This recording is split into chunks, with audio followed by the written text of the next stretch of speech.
Genesis chapter 43. But the famine continued to ravage the land of Canaan.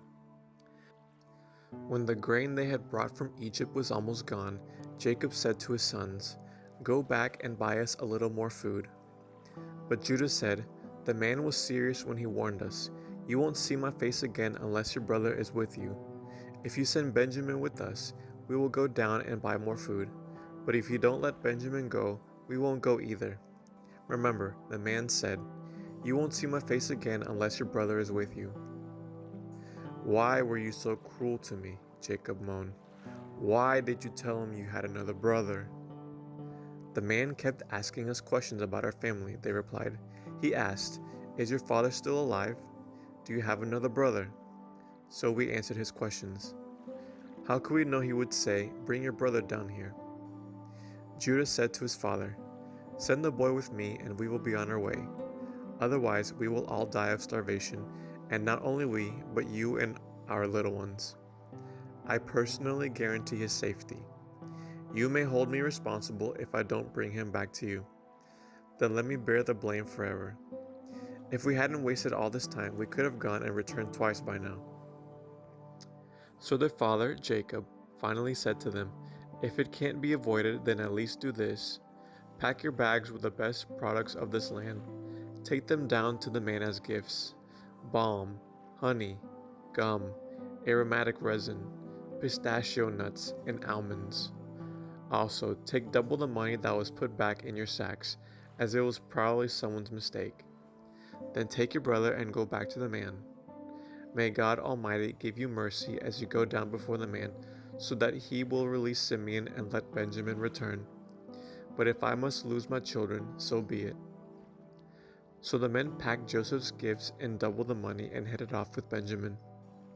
They finally arrived in Egypt and presented themselves to Joseph.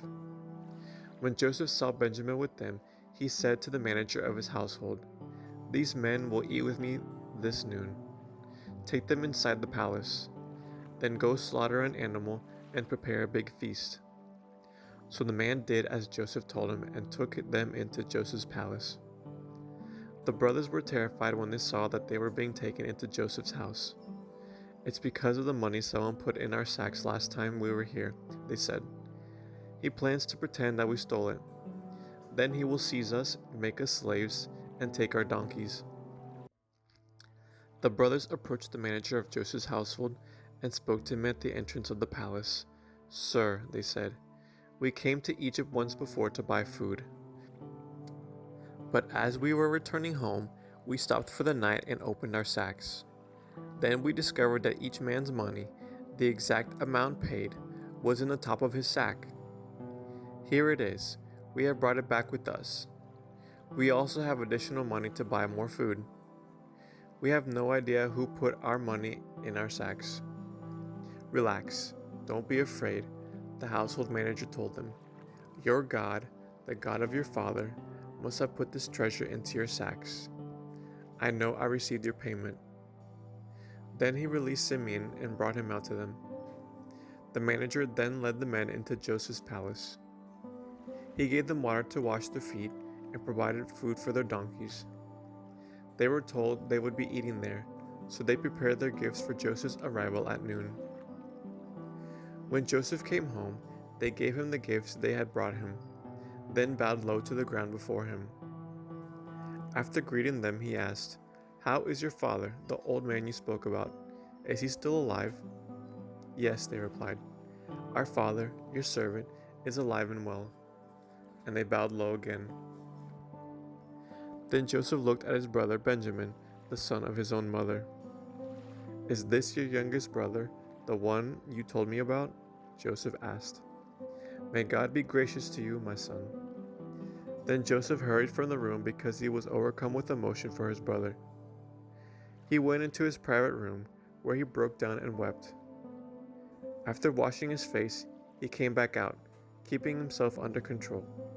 Then he ordered, "Bring out the food." The waiter served Joseph at his own table, and his brothers were served at a separate table. The Egyptians who ate with Joseph sat at their own table because Egyptians despise Hebrews and refused to eat with them. Joseph told each of his brothers where to sit, and to their amazement, he seated them according to age, from oldest to youngest. And Joseph filled their plates with food from his own table, giving Benjamin 5 times as much as he gave the others. So they feasted and drank freely with him. End of Genesis chapter 43.